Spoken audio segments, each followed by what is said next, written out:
This is how you're going to fix 404 error in Hostinger. A 404 not found error often relates to corrupted files, incorrect routing, or permalink issues. Hostinger recommends using their built-in tools. So one method that you can do is you can use the Hostinger AI troubleshooter recommended for WordPress.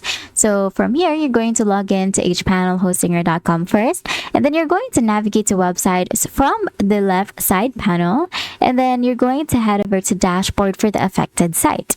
In the left sidebar, you're going to go to WordPress and then AI Troubleshooter.